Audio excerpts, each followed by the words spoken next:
The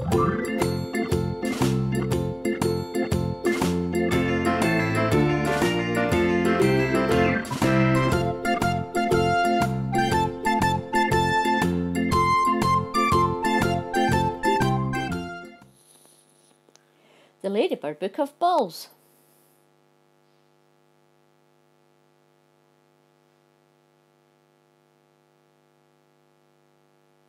This is a ball. A ball can bounce anywhere. Nobody knows where a ball might go. But the manager thinks he knows, and the fans think they know, and the well-paid pundits think they know, so they speculate about it for most of their waking lives, and everybody seems fine with that. If Ben were only happy when his favourite team did well, he would not be happy very often. Instead, Ben is happy when a team he hates does badly. There are lots and lots of those. Some sports are more than a game. They've become part of our national identity. The crack of leather on willow, the gentle clatter of applause as a cherry-red duke arcs over the measured sword. Drunken smurfs messily assembling a 40-foot beer snake. This is who we are. Right, that's it, I'm off, says Carl, after the opposing team is awarded a throw-in. There are still 88 minutes of play left, but Carl knows how these things go. Mark's wife bought some tickets to the big match as a treat for working so hard since the twins were born. Mark met his friends in the pub beforehand. He can't remember who won. He can't remember the score. He can't remember what game they were playing. Mark loves sport. It's the Football World Cup. The famous players from the national team do impossible, beautiful things with the ball in slow motion in all the advertisements. Sadly, the team have to play the actual matches at full speed, so they'll be going home after the group stage as usual. What, Scotland? A person is considered to be starting an argument about the offside rule if, when someone asks, "What's the offside rule?" they are nearer to the television than both the person asking, "What is the offside rule?" and the second last person explaining the offside rule using empty beer cans and Pringles tubes. Unless that person is not actively involved in the argument. And that makes about as much sense.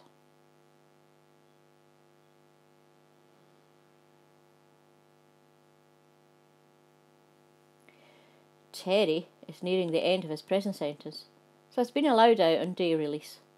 His children are waiting for him on the platform. "How do you feel about staying with Aunt Pat today, kids?" says Terry. "Only, Barnsworth are playing a friend at home," he explains, "and I've not seen them in years."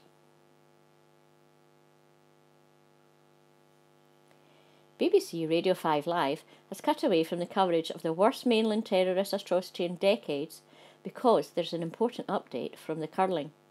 Otherwise, regular listeners will complain.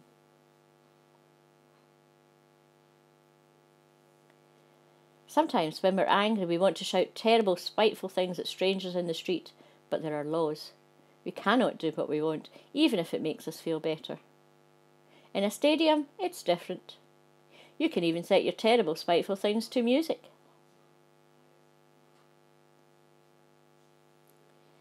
Sam has been a county-level fast bowler since she was 10. She has a season ticket for her local non-league football club and is putting together a Euro Champions League sweepstake in the office. "You like men in shorts, eh?" says absolutely everyone to her all the time. "Those lovely legs." Sam could brain them with a cricket ball so quickly they wouldn't know it was her.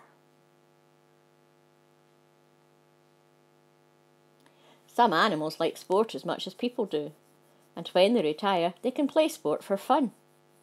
These retired racehorses are enjoying a relaxing round of golf.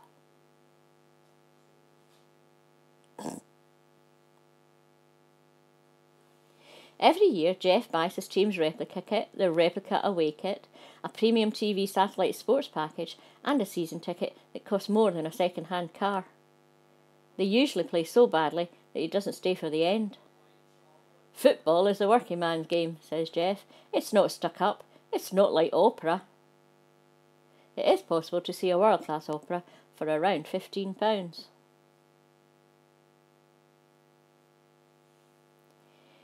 It's the quarter-finals of the women's 400kg welterweight Barrington, a newly introduced Olympic event in which Team GB have a good chance of a surprise medal placing. Very few people had heard of the sport before Tuesday, but everybody in the country is suddenly an expert on it now.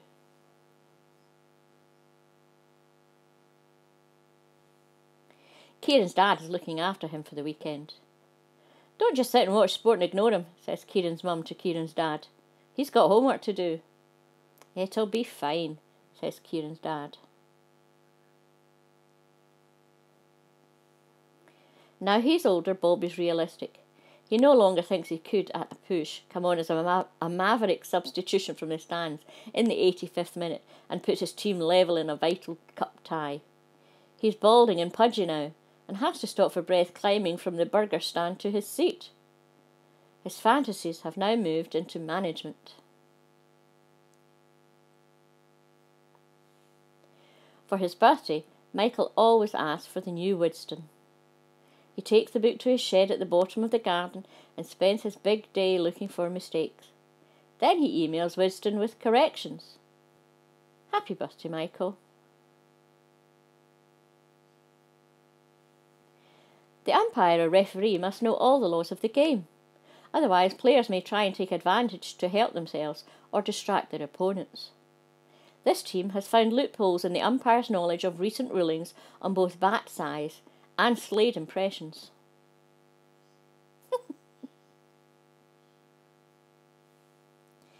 Vince has been a fan of Framley North End since he was 6. He watches them play every week, through flashes of triumph and troughs of defeat. He is a loyal supporter and will be until the day he dies and is buried in a Framley North End coffin. Vince cannot imagine what his life would have been like if he had supported another team. Probably identical, apart from the colour of the coffin.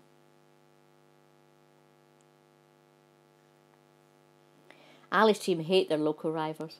It's something to do with a refereeing decision in 1938.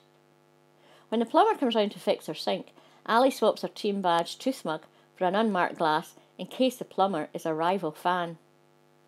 She doesn't want him sticking her toothbrush anywhere unsavoury.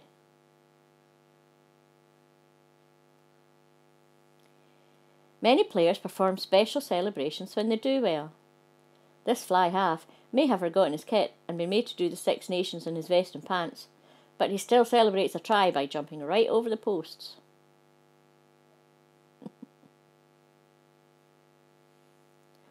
Brooklyn Fudginelli of the San Domingo Thunderjacks is one of the most famous athletes in the United States of America. In other countries, sports stars can earn even more by taking up lucrative offers to play in overseas leagues. Unfortunately for Mr. Fudginelli, no one else on the planet cares about whatever this sport might be that he's doing here.